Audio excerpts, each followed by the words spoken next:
Florence Girard est un peu tout à la fois. Hyperactive et enthousiaste, elle cumule 3 passions. La diététique, le mannequinat et les animaux.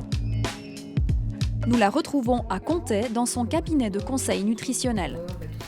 Tu sens une plus grosse fatigue, tu évaluerais à combien maintenant? Oh, quand même 5-6. D'accord. Florence a travaillé pendant 5 ans comme diététicienne au sein du FC Sion, avant d'intégrer une clinique hospitalière privée. Depuis 4 ans, elle est indépendante, pour la plus grande joie de ses patients.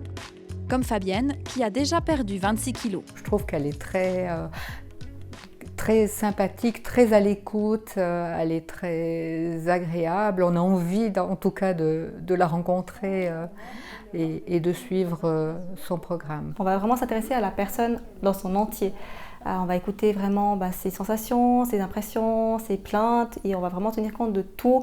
Il y a aussi l'aspect comportemental, c'est vraiment quelque chose, si on s'y intéresse finalement, qui est relativement intime à la personne, l'alimentation, et puis qui est assez complexe. Et c'est cette globalité qui me plaît dans la nutrition. Son agenda est bien rempli, mais Florence trouve toujours une place pour son autre passion, le mannequinat. Modèle depuis 12 ans, elle prête son visage à des campagnes de cosmétiques ou d'événementiels.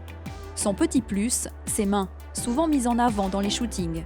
Ce qui me plaît, c'est vraiment cette transition avec le quotidien. Je suis quelqu'un de plutôt très naturel, qui ne me maquille pas forcément. Et c'est vraiment ce changement de pouvoir, en fait, rentrer dans un autre rôle de temps en temps. C'est plutôt amusant, en fait. Je suis une personne qui n'a jamais eu une très grande confiance en moi depuis petite. Et c'était un petit peu un challenge aussi pour moi d'accepter de faire des photos en me disant, tiens, après tout, pourquoi pas? Tout le monde peut le faire et pourquoi pas moi? Loin des studios, ce qui fait vibrer Florence, ce sont les hérissons. En 2016, elle fonde une association pour venir en aide à cette espèce menacée.